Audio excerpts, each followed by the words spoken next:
Hi guys, this is the PJ podcast with Bella, Kassidee, Lexi, and Lizzie.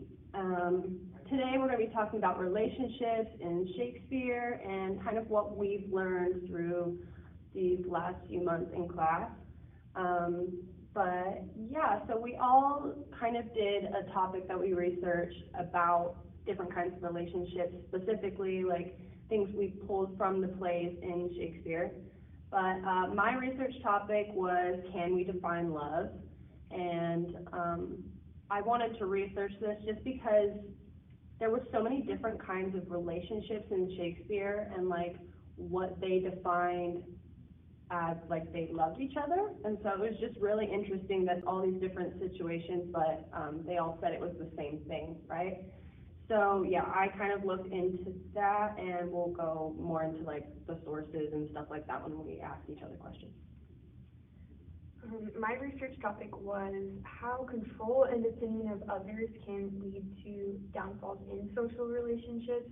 I think this was a valuable lesson to pull from Shakespeare and something that I saw multiple times in a lot of different plays. This is just something that I think we all experience, is having a relationship with like stronger opinions or with control. And so I think this was something interesting to research and to see how it corresponds with our personal life and also within the Shakespeare plays. Hello, my name is Lizzie, and my research topic is the way fathers impact their daughters' lives and independence. And this research topic was interesting to me because after reading all of the plays throughout this semester, I saw a lot of similarities between my relationship with my father and a lot of the characters in the play, like Baptista and Bianca and Miranda and Prospero. Hi, my topic is building conversations that are going to progress relationships, and I'm really focusing on balancing honesty and empathy to build those successful conversations. I chose this topic because for me, balancing those two things was something really important, and I feel like a lot of people that I have been building relationships with either are lacking honesty or lacking compassion. And I chose this topic because I think that it's really important to find a good balance between the two of those things.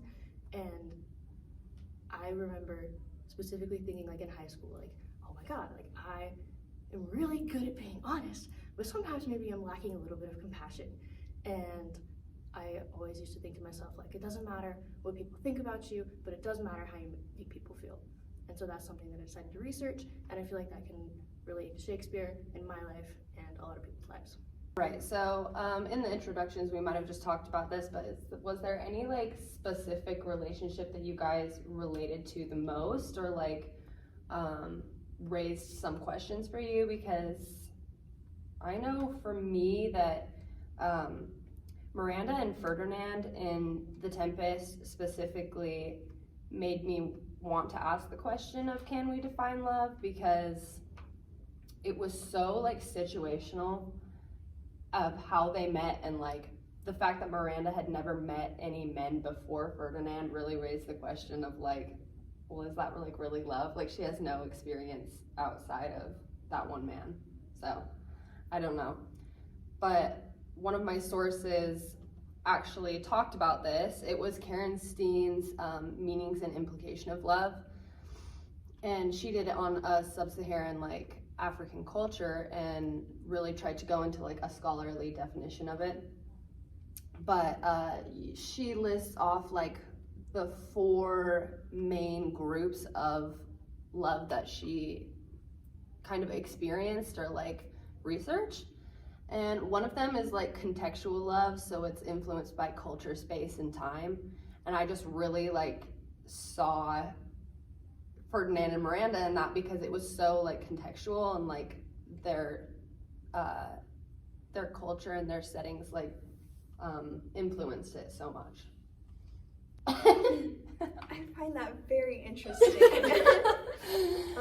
that you noticed that in that relationship between Ferdinand and Miranda. And honestly, I personally, I saw myself and my father in Baptista and Bianca's relationship, because she, even though he didn't give her permission to marry the man that she ended up marrying, she still went out and did it, and at the end of the day, she went against his rules, I guess, which for the time was just like unheard of. Women could not do that, and honestly, men would probably back then even disown their daughters if they did something like that. But I think Baptista is honestly a great father for still loving her regardless. He stuck with her till the end of the play, and he didn't let that get in the way of their relationship. And at the end of the day, Bianca did apologize to him, which was, I mean, she didn't really have to, but you know, it was still a big thing of her to do. It's like a cute moment. Yeah, it's a cute moment, and the fact that they still have a good relationship after all that was really inspiring. And I found an article about dowries in Pakistan and how the fact that they're still being used today. Oh wow, that's crazy. Yeah, Crazy. That's actually crazy. As a matter of fact, the values of dowries have actually increased, and the researcher in this research article, she basically surveyed a bunch of families in Pakistan throughout the years and to see if the values of dowries have increased or decreased or changed at all, and she found that they actually increased in many ways. And it just goes to show that, you know, we look around and we feel like we're in a progressive world, a modern world, where women aren't being so tied down to their fathers and their fathers' decisions, and they have their independence. But at the end of the day, there's still countries out there and people out there everywhere that are still suffering from this misogynistic, patriarchal relationship between fathers and daughters, and where they think it's okay for fathers to have so much control over their daughters. I think that was like a really good showcase of like love between fathers and daughters, and just to kind of tie my topic into it, I would say that was a really good form of like transactional love or compassionate love. Like you can tell that he has compassion for his daughters and wants them to live good lives and stuff like that. And but yeah, I think that's really cool. Baptista's and Bianca's relationship was a good example of that. So to go along with your topic, do you think that the characters in Julius Caesar actually loved Caesar? Because it's a common thing that they loved Caesar and like they had this universal theme of love, but do you think it was real? Like, do you think the love between them was a real thing or just a play on words?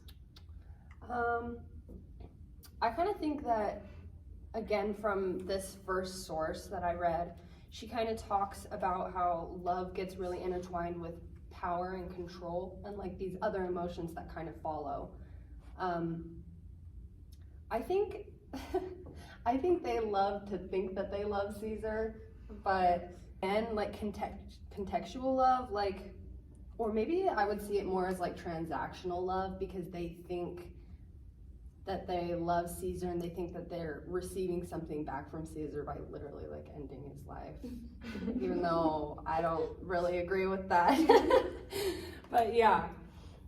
I have some notes on that. Yeah? Too. Yeah. So, I would argue that a lot of those characters, so a lot of characters in Shakespeare are morally gray, right? Like that's kind of Sure. something likes to write morally gray characters. And, because my topic is about like honesty versus compassion or empathy. And I would argue that like Cassius, he was being honest to himself. He was being true to himself. He really felt like he was doing the right thing, like you said. Yeah. Whether that was out of love or power, he was being true to himself. He Yeah. was lacking a little bit of awareness of his surroundings, which is a big part of compassion and empathy. And then Brutus, I would say, is on the opposite side of that. And I would argue That's so true, actually. say that like Cassius is black and white and Brutus is white and black, you know what I mean? Yeah. Like, but they're both morally gray because Yes. they both killed somebody. So yeah, Brutus was extremely compassionate, but he didn't have his sense of self and honesty to balance that out and to do the right thing. He was doing everything for the good of Rome and for the good of Cassius, for the good of the people telling him what to do. Right. And so I think that he comes off as a better character to a lot of people, but like I said, he's just a different kind of gray, you know what I mean? Exactly. So. That's so true. I find it interesting that you said he did it for the good of Rome. I find that really interesting that you said that Brutus murdered Julius Caesar for the better of Rome, because at the end of the day he was doing everything for Rome, and he seemed to be morally gray in that way, that he was, he did kill Caesar, obviously, but it was for the betterment of Rome. Well, it's funny too, because like that could be seen as like another relationship, like Brutus and Rome, because he literally is like, that's his reasoning behind everything, and it's like he loves Rome more than he loves, I guess, Caesar, because he killed him. But anyways, keep going. But anyways, I also kind of that reminded me a little bit of the end of The Tempest, when Prospero was like, I did it all to please. And in my head, when he said that line, I was like, he's talking about Miranda for sure. Even though he did all of these evil things, he did it all for Miranda at the end of the day. So I don't know, I just found it interesting that a lot of these Shakespeare characters, they are kind of morally gray because they do something evil, but it's for somebody else, not always for selfish reasons. Obviously, there's plenty of characters that do things for selfish reasons, but yeah, a lot of the morally gray, the morally grayness comes from that. So my research kind of like ties all of this together, because my general idea of research was just like why control and opinion of others leads to these like downfalls, which I think we see a lot in Shakespeare plays. And one of the articles that I found was actually a journal on relationship mindfulness and like negative relationship quality and how that like can relate to physical health. And one of the main points in it was that relationships can either be great for both parties or they're not great for both parties. Like there's really no like in between. And one of those reasonings is because control leads to like unhappiness, or it leads someone to feel like if they are in the opinion of someone else, they feel like they have the need to want to be in control of the person or themselves or the situation, like, which I feel like we see a lot in Shakespeare. And it's one of those things that like a lot of the characters were either controlled by someone, or who were trying to get control, or who were like giving their strong opinions or their control over other people to ultimately like lead the decision of someone else in the way of like what they thought. And so I think this is just something that we saw a lot in all of the plays. What did you think of like Catherine's and is it Petruchio? With that specific relationship, like at the beginning of like the play, she embodies the theme of like control and conforming to social expectations, because she doesn't want to be in those like norms that are like she initially rebels against the norms of society, refusing to fit in with this obedient role. And after Petruchio like tries to like tame her to be a compliant wife, she kind of like, I think she reflects how these societal pressures and expectations can like conform her individuality to follow these certain roles by like being under the control and constant pressure of being something that she's not. And then I also found a source that kind of talked a little bit more about this. It talked about it's by a doctor, his name is Stephen Gallagher, and he talks about type D personalities and how life stress events and control can cause people to kind of like fall into the aspect of what other people want them to be.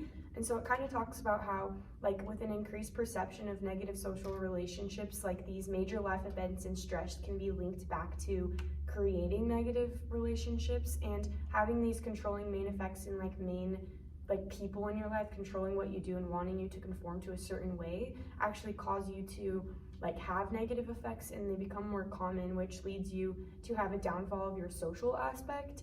And ultimately, like having this control and opinion of someone else leads you to like fall into the conformity that somebody's trying to put you into, which I think we see a lot with Kate and Petruchio, because she greatly changes her opinions from the beginning to the end of the play, where she was like literally rebelling against the norms, and by the end she's like telling the other like girls that they need to be in, like that they need to be doing what she's doing, but like it's total polar opposites. I have something to add. Maybe another take on this too is that like one of my other sources was more of like the, gosh, what's the word I'm looking for? I guess this like spiritual take on love. But it's this article by Stephen Wright, and he's talking about relationships and how like relationships are like what bring love into your life, and it also sparks like personal growth. Now I don't know if specifically we can call Catherine's change personal growth. I think some of it can be, but you know, he says like love and relationships is like what makes you grow as a person and expand your horizons and like change yourself.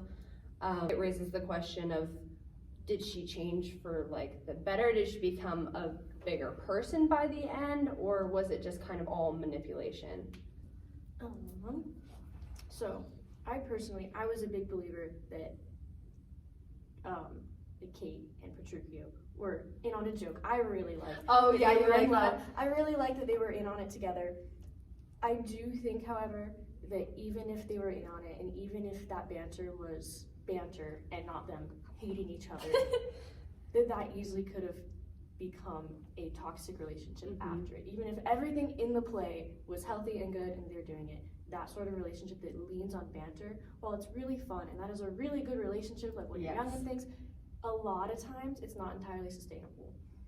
And I do think that Petruchio was probably missing a lot of the like compassion and the ability to really love someone else without being, you know, turning into a joke or turning it into something kind of mean. Like honesty is super, super important in relationships, and I think if they had a little bit more in theirs, then it would have been deemed healthier or like a better love story.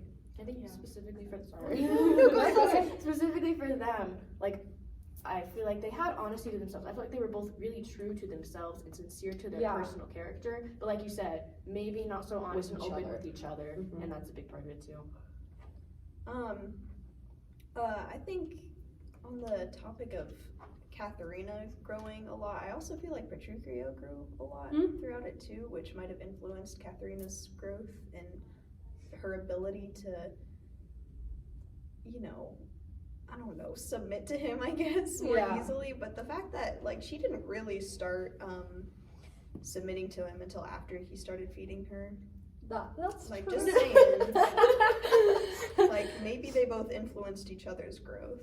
That's how I like to think of it, even though I don't want to like discredit the stuff that Catherine went through, because I think it's really important with both of your guys' topics that you know, there's this sense of respect for the other person in the relationship, and they did go through some stuff where there might have been a lack of respect or honesty or just like you know, communication, whatever.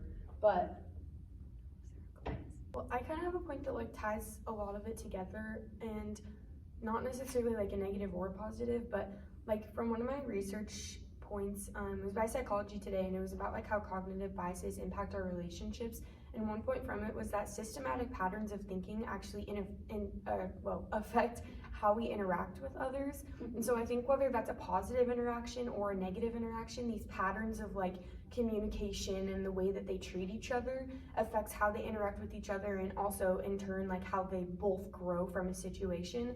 And I think that in most cases like individuals forget to like actively seek out of those like the opposing viewpoints of the people that like they're talking to, and a lot of times like we focus on flaws or we focus on like weak points. And like I think especially with like Kate and Petruchio's relationship, like it's like they kind of like play off of each other, and these systematic patterns like build off of each other in a way that like they are either like they ignore their positive attributes in some points, but then other times it's like that's like their focus in the relationship. So it's like, oh, it's like they play off of each other in a way that like they're both growing, whether it's positive or negative, like they're growing together as like a unit almost because of the way that they interact. Yeah, like expanding their mindset, which is kind of what my second research paper was kind of about, that these relationships really create growth, whether it's positive or negative. It's kind of just like an expansion of your mindset.